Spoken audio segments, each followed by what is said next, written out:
જુઓ, મુક્તિ મૃત્યુ પછી મળે એ મુક્તિની વાત નથી કરતો હું. મર્યા પછી કેટલાને વૈકુંઠ મળ્યા એ કોઈ આપણને કાંઈ ફોન કરીને કીધું નથી. હા, ભાગવત સાંભળીને ગયા અને પછી કીધું કે ભાઈ મેં ભાગવત સાંભળ્યું એટલે મને વૈકુંઠમાં હું આવ્યો.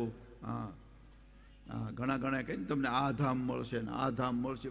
કોઈએ મોબાઈલ કર્યો કે ભાઈ હું અહીંયા ધામમાં લહેર કરું છું, વૈકુંઠમાં કે સ્વર્ગમાં, જે હોય, જે ગતિ હોય તે. હા,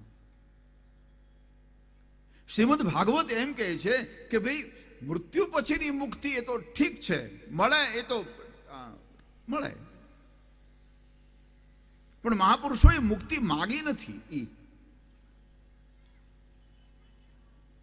નરસે એમ કહે કે હરિના જનતો મુક્તિ ન માગે, માગે જન્મ અવતાર.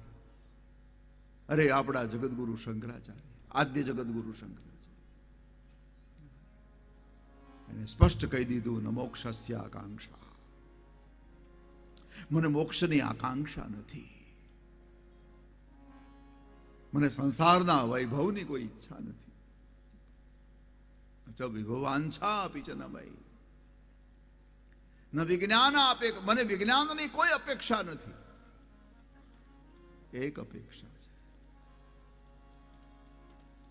સજીમુખી સુખેચ્છા આપી ન પુન અતસ્તવામ સંયાચે જનની જનનમ યાતુ મમ વૈ મૃડાની રુદ્રાણી શિવ શિવ ભવાનીતિ જપતા. ભગવાન શંકરનું અને ભગવતી પાર્વતીનું જપ કર્યા કરું, બસ એ એક ઈચ્છા છે. હે જગદંબા, મારા પર એવી કૃપા કરજે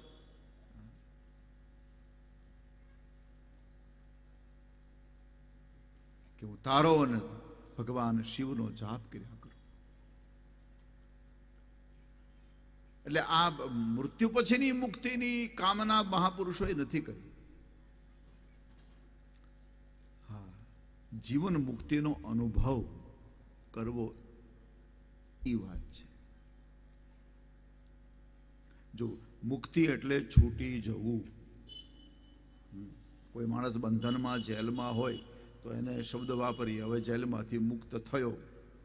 હા, આ સંસારમાં મને તમને બંધનમાં રાખનારું હોય એ આપણા મનમાંથી નીકળી જાય, એનું નામ છે મુક્તિ. માણસ મુક્ત હોય, કોઈ બંધન નહીં. હકીકતમાં તો આપણે કેટલા બધા બંધનમાં ફસાયેલા છીએ તો આપણે લિસ્ટ બનાવીએ તો ખબર પડે. એ ક્યાંય બસ એ બધામાંથી માણસ છૂટી ગયો. એટલે શ્રીમદ ભાગવત છે એ જીવન મુક્તિ માટે છે, જે શ્રોતાઓ સાંભળે છે. પિતૃમુક્તિ તો થઈ ગઈ, પણ હવે આપણા માટે આ જીવન મુક્તિનો આપણે અનુભવ કરીએ આ કથા સાંભળીને, એના માટે આ છે. એટલે આવી ભાગવતની કથા.